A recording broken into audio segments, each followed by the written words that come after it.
469 есеп теңдеуді шешіңдер. Бірінші модульді шешу керек, яғни теңдеуді. Бірінші 3 модульдің ішінде 5 минус x тен 21.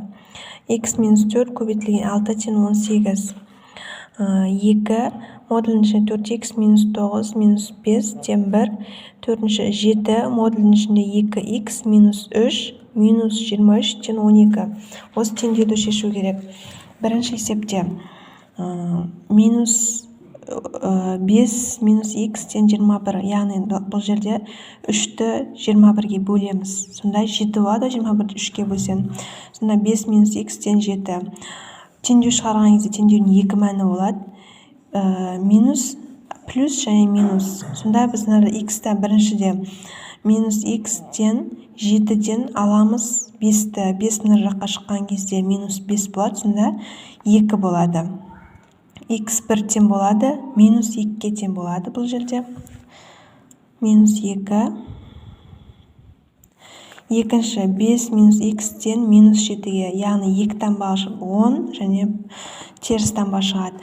Сонда минус 7-ге плюс, алды плюс қой, теңдіктің ар жағына шыққан кезде минус болады. Сонда минус пен минус плюс береді, 12 болады. Екінші x минус 4.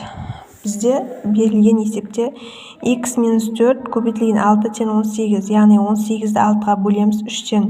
x минус 4 тен болады 3-ке. Бізде 2 таңба шығады, 10, және теріс таңба. x 1-ден 2-ін қосқан кезде 7 шығады, x 2-ден азайтқан кезде минус 1 шығады. Үшінші есеп, бұл жерде үшінші есепте осылай жазылып тұр ғой. 2 4x минус 9-на минус 5-ті теңдіктің 10 жағына шығар жеріміз, сонда плюс болады, 6 болады. 6-ны 2-ге бөлген кезде 3 шығады. Сонда 4x минус 9 тен 3, яғни минус 3 және плюс 3 болады. 4x тен болады 12-ге. 9-ды 3-ге жаққа шығарған кезде 12 болады. x 1-тен 3-ке болады, x 2-ден 6-ны 4-ге бөлген кезде 1,5. 9-дан 3 алған кезде 6-ға тен болады. Сонда x 2 1,5-ға, x 1 3-ке тен болады. Төртінші есеп 7 2x минус 3 минус 23 тен 12.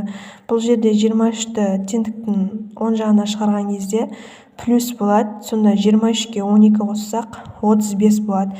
35-ті 7-ге бөлеміз 5-ке. Сол кезде 2x минус 3 тен болады 5-ке. 2x минус 3 тен болады минус 5-ке. Теріс сан және 10 сан бойынша шығады. x1, x2.